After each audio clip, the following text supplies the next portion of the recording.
세계에서 금을 제일 많이 생산하는 나라가 중국과 러시아입니다. 땅 파면 돈이 그대로 쌓여요. 그래서 러시아는 이제 뭐 농담처럼 그런 이야기를 합니다. 질 수 없는 나라다. 이게 사실 어떻게 보면은 러시아는 에너지하고 식량 자급이 되는 나라니까 맞습니다. 가능한 것 같아요. 이게 서방의 금융 시스템, 뭐 제재 이런 게 전혀 실물 경제에 영향을 못 미친다라는 반증 아닌가요? 그렇습니다. 그러니까 이제 여러 가지 제재를 하고 있습니다만 뭐 실제로 러시아가 석유를 국제 시장에 파는 거는 합법이에요. 네. 단지 가격만 배럴당 뭐 $60 정도였나요? 지금 국제 시세가 한 $80 정도인데 네. $60로 파는 거는 합법이에요. 그 중국, 인도에 싸게 팔잖아요. 엄청나게 많이 사가죠. 예. 그 다음에 이제 가스가 이제 막혀서 사실은 이제 가스는 이제 판매하기가 좀 곤란한 예. 이제 그러한 상황이지만 실제로 러시아 같은 경우는 수많은 이제 자원들이 있고요. 그 다음에 이제 뭐 우리가 그 중앙은행이 보유하고 있는 외환 보유고 그러면 주로 이제 뭐 달러, 유로 이렇게 생각하지만 또 한 축이 뭐가 있죠? 금이 있지 않습니까? 세계에서 금을 제일 많이 생산하는 나라가 중국과 러시아입니다. 땅 파면 돈이 그대로 쌓여요. 그리고 그동안에 이제 석유나 가스를 팔아서 만들었던 많은 돈들이 있지 않습니까? 네. 그중에 상당 부분을 또 국가 기금으로 이제 쌓아놓고 있었어요. 그래서 현재 러시아 같은 경우는 재정 지출이 전쟁 이전에 비해서 한 네. 20% 이상 이제 증가를 한 상태고 전체 정부 지출 중에 한 40% 정도는 군수 산업에 지금 네. 들어가고 있어요. 그런데 그거를 다 국민들 세금으로 지금 이제 증액을 한 게 아니고 일단은 그런 기금을 헐어가지고 예, 하고 있고 단계적으로 지금 세금을 조금씩 올리고 있어요. 예. 그러니까 뭐 이를테면 러시아 같은 경우는 우리보다 훨씬 소득세 구간이 단순합니다. 그냥 대부분 13% 일괄 내고 네. 많이 버시는 분들이 20% 정도 한 번 더 내면 되는 건데 거기다가 이제 누진세율을 조금씩 네. 더 올리는 이제 이런 경우도 이제 생기고 있고요. 원래 전시 상황에서는 소득세를 올리긴 하잖아요. 그렇죠. 보통. 근데 이제 러시아 입장에서 봤을 때는 소득세를 함부로 손대면 이제 국민들의 반발이 있을 수 있는 그렇죠. 거죠. 그러니까 예. 이제 그런 건 잘 안 하고 특히 이제 자원을 팔아서 돈을 많이 벌 수 있는 기업들한테 대해서 기업들을 대상으로 한 여러 가지 세금들. 광물세 이런 거. 그렇죠. 예. 뭐 채굴세 뭐 이런 식으로 신설을 해가지고 일반 국민들한테는 영향이 별로 없지만 네. 정부 입장에서 봤을 때는 이 전쟁이 뭐 앞으로 3, 4년을 더 간다라고 했을 때 그것들을 조달할 수 있는 여러 가지 메커니즘을 네. 지금 만들어 놓고 있고요.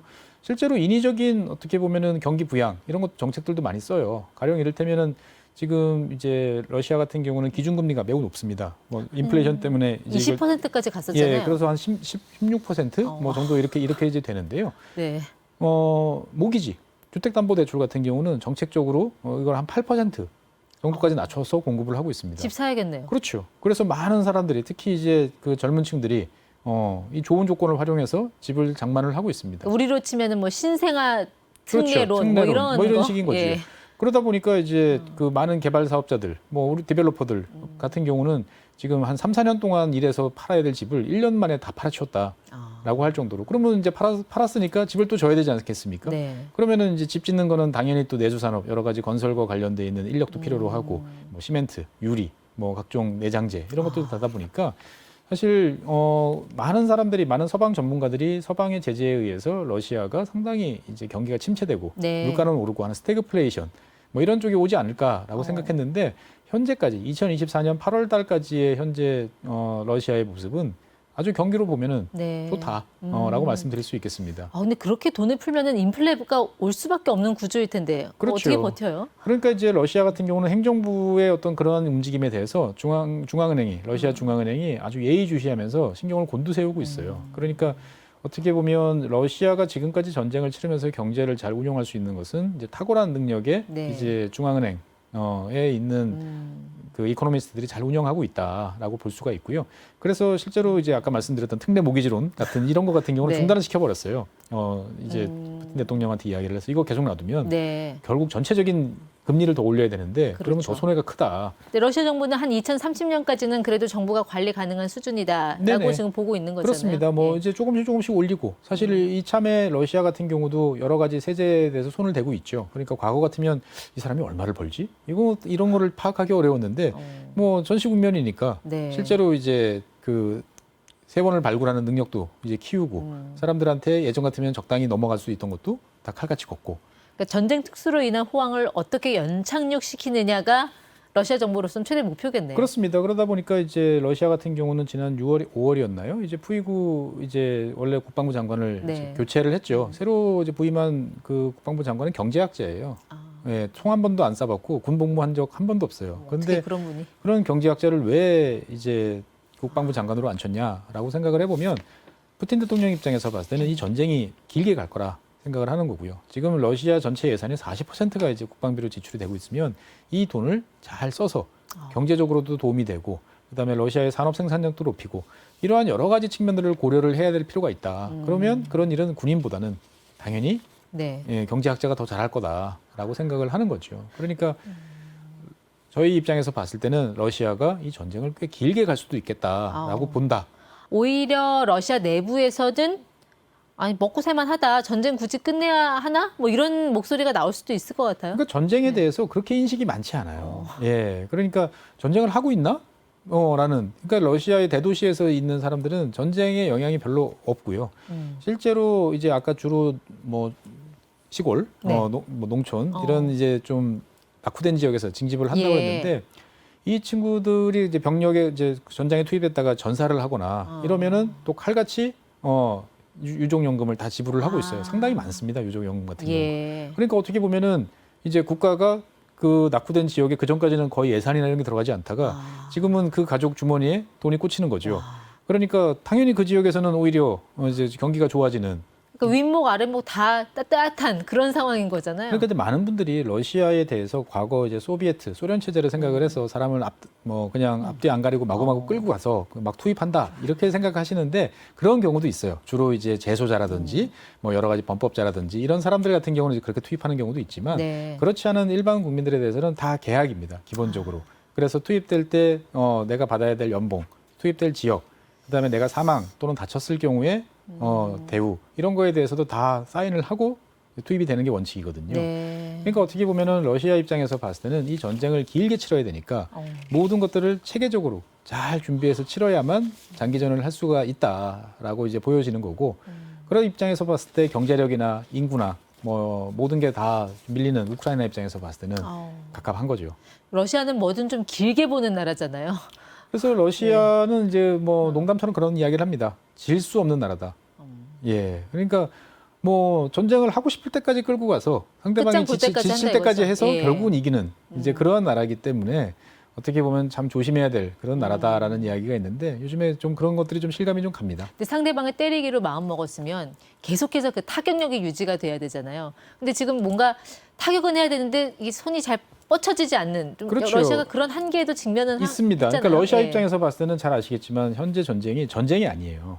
특수 군사 작전이에요. 그러니까 어떻게 보면 정말 전쟁을 선포를 하고 총동원령을 내리고 그렇게 해서 뽑아낼 수 있는 힘을 안 쓰고 있는 이제 그러한 상황이죠. 만약에 그 힘을 그렇게 쓴다 그러면 어떻게 보면 힘은 몇 배가 더 커지지만 네. 잘못하면 지금 이제 기껏 부풀려 놓은 군수 산업이나 이런 걸 유지하기도 힘들지도 모르잖아요.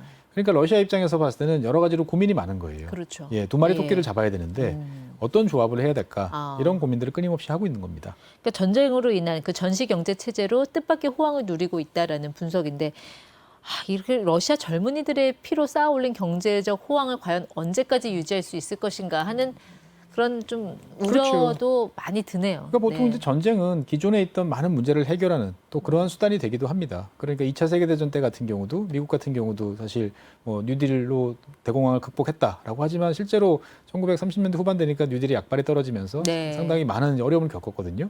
근데 전쟁으로 인해서 모든 게 다 일순간에 이제 문제가 이제 해소가 됐죠.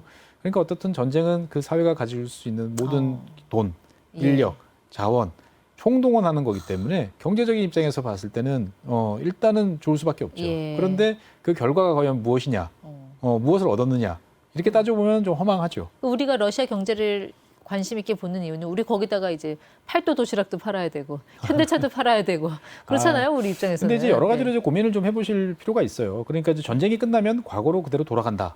이럴 수 있느냐라고 이제 고민을 해보실 필요가 있는 거죠. 그러니까 당장 이제 뭐 도시락 라면 같은 경우는 이미 러시아에서 현지 생산하고 있어요.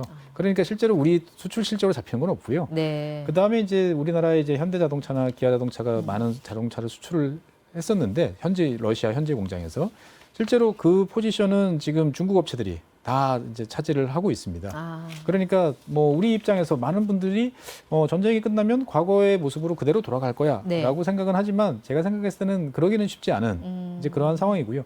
우리 기업들 입장에서 봤을 때도 러시아라는 나라가 겪고 있는 어떤 지정학적인 리스크, 여러 가지 문제 이런 것들을 이제 체감한 거지 않습니까? 네. 그러니까 많은 유럽 기업들 같은 경우는 2014년에 이제 그 크림반도 강제 병합이 있을 때 정말 자기네 플랜트들 뭐 단돈 1유로, 1루블에 던진 회사들이 되게 많아요. 그래서 우리나라는 이해를 못했죠. 이게 왜? 라고 했는데 지금 이제 우리나라가 이제 그런 상황에 놓인 것들이 많죠, 보면은. 우리 입장에서 봤을 때 러시아 시장이 그런 리스크를 감내하고라도 다시 투자를 해서 들어가서 있을 만큼 매력적인가? 네. 라는 거에 대해서는 기업들마다 다시 아마 셈법이 복잡할 것 같습니다. 네. 물론 비즈니스 측면에서도 그런데 이 전쟁이 끝나면 과연 우리는 과거의 한국과 러시아의 관계로 돌아갈 수 있을 것인가? 지금 우리 사실 굉장히 불편한 관계잖아요. 지금 근데 러시아하고. 불편하지만 그렇다고 네. 그래서 러시아가 한국에 대해서 이야기를 하는 걸 보고 있으면 저는 상당히 오묘한 선을 타고 있다 이런 생각이 들어요. 러시아 입장에서 봤을 때는 전쟁이 끝나고 나면 지금 이제 전체 산업의 뭐 절반 이상을 중국 기업들이 장악하고 있는데 네. 그거 내버려 두겠습니까? 싫죠. 그러면은 중국을 대체해서 자기들이 필요로 하는 뭔가 여러 가지 뭐 생산 설비라든지 뭐 이런 기타 등등을 좀 해줄 네. 나라가 필요로 할 텐데 미국 기업 힘들겠죠. 유럽 기업 힘들 겁니다. 그렇죠. 그러면은 결국 남는 나라는 일본이랑 한국 정도. 네. 그런 이제 여러 가지 선진국 제조업이 능력이 있는 나라 정도라고 보여지는데 일본은 실제로 이제 러시아와 이제 북방 영토를 둘러싼 4개 섬을 둘러싼 이제 갈등이 있죠. 영토 갈등이 있기 때문에 선뜻 러시아의 손을 내밀기가 힘든 상황이고 그에 네. 비해서 이제 한국과 러시아는 뭐 그런 이제 직접적인 문제는 사실 없단 말이죠.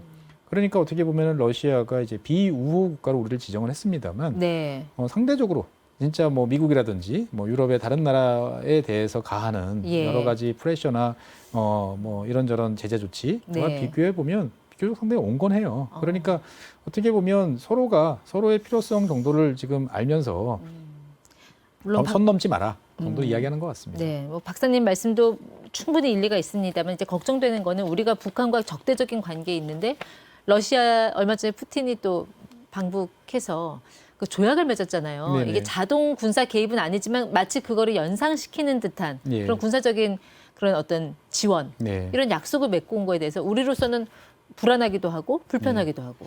글쎄요, 저는 너무 우려할 필요는 없다 아, 이렇게 그래요? 생각이 듭니다. 네. 왜냐하면은 이제 뭐 우리는 이제 그 한미 그 동맹 그리고 이제 한미 군사 훈련 이런 게 너무나 익숙해요. 지난 1950년대부터 지금까지 70년 동안 해왔기 때문에 그런 관계를 떠올립니다. 그런데 사실은 그 지난 몇십 년 사이에 북한이랑 러시아가 뭐 합동 군사 훈련을 한 적도 없고요. 서로의 장비에 대해서 뭐 어떻게 해본 적도 없고. 네. 그러니까 지금 우리가 뭐 이제 한미 또는 이제 한미일 3국에 준하는 어떤 그런 강력한 동맹 관계, 군사 동맹 이런 걸 염두에 두시는 분들이 많은데 그거는 그렇게 되려면 수십 년이 아마 이제 걸릴 예. 것이고 특히나 러시아와 중국의 관계는 또 오묘하지 않습니까? 보면은 상당히 미묘한 그렇죠. 이제 관계이기 네. 때문에 그 중국과 러시아 사이의 관계, 그 다음에 거기에서 또 북한이라는 존재는 사실 또 종속 변수거든요. 그렇죠. 그러니까 예. 어떻게 보면 이제 우리가 계속 관심은 기울여야 되겠지만 너무 우려하거나 네. 두려워할 필요는 없다 자, 정도로 그럼 말씀드리겠습니다. 지금 러시아가 북한에 대한 어떤 그 밀착, 네. 행보 이런 거는 미국을 위협하기 위한 가장 강력한 카드가 북한이다 보니 예측 불허의 북한 그거를 좀 활용하고 있다, 이용하고 있다. 이렇게 그렇죠. 그러니까 뭐 미국도 볼수 그렇고요, 있을까요? 한국도 그렇고. 그러니까 일단 뭐 한국, 미국에 대해서는 이제 한국에 있는 포탄이나 이런 것들을 자꾸 지원하지 마라라는 경고 메시지일 수도 있고요. 사실은 뭐 중국에 대한 견제 메시지일 수도 있습니다. 보면은 그러니까 어떻게 보면은 중국이 자꾸 이제 러시아를 어떻게 보면 자기 밑에 있는 국가로 생각을 해서 가스 요금도 후려치고 여러 가지 이제 되게 뭐 어떻게 보면 독점 고객으로서 여러 가지 행동을 하는 거에 대해서 러시아는 기분이 나쁘거든요.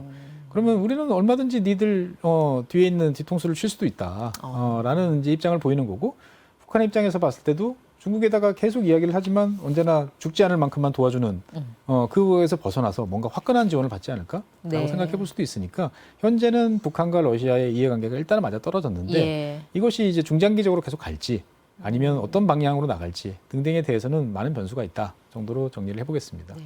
올해 안에 최준영 박사님을 다시 이 자리에 모신다면 그때는 러시아 우크라이나 전쟁이 끝나 있을까요? 안 끝나 있을 것 같습니다. 저는 글쎄요 모르겠어요. 지금 뭐 물밑에서 어떤 일이 벌어지고 있는지는 잘 모르겠습니다. 뭐 얼마 전에 이제 미국과 서방 국가들과 그다음에 러시아가 서로 이제 스파이 억류된 사람들을 이제 교환했잖아요. 그러니까 그 말은 결국은 우리가 아는 외교 노선이 아닌 물밑에서 이제 비밀 이제 접촉 창구는 있다는 소리예요. 그러니까 이제 거기서 어떤 일이 논의가 되고 있는지는 알 수 없습니다만 뭐 미국 입장에서 봤을 때도 일단 선거 끝나고 뭐 여러 가지 판단을 해봐야 되는 거고 뭐 그렇다고 해서 러시아가 이제 지금 지쳐서 더 이상 못하겠다. 뭐 이런 입장도 아닌 것 같고요. 네. 그렇다고 우크라이나가 이제 그만합시다라고 손을 들지도 않고 있으니까 제가 생각했을 때는 이 전쟁이 뭐 지지부진하면서 당분간 좀 더 그래요. 끌지 않을까 1, 2년 싶습니다. 안에는 못 끝낸다. 혹시나 휴전을 할 수는 있겠죠. 그런데 그게 우리가 생각하는 것처럼 이제 저희도 휴전 상태니까 그런 식으로 전쟁 끝이라는 이런 상태가 아니고 네. 또 뭐 몇 달 또는 한 1년, 1, 2년 있다가 지역에서 또 분쟁이 벌어지고 예. 그게 또 전쟁으로 연결되는 그런 불안한 이야기가 계속되는 연속 전쟁으로 갈 수도 있습니다. 알겠습니다. 결국 전쟁은 유를 무로 만드는 그런 행위가 아닌가 싶어서 다음번 박사님 뵐 때는 전쟁 끝나고 그 시점이 빨리 왔으면 좋겠네요. 그렇습니다. 네. 어떻든 간에 2년 넘게 되는 유럽 대륙에서의 전쟁이라는 건 상상을 못한 일인데 어쨌건 이게 빨리 끝나야 이제 뭔가 비정상의 정상화가 좀 되지 않을까 싶습니다. 네, 최준영 박사였습니다. 고맙습니다.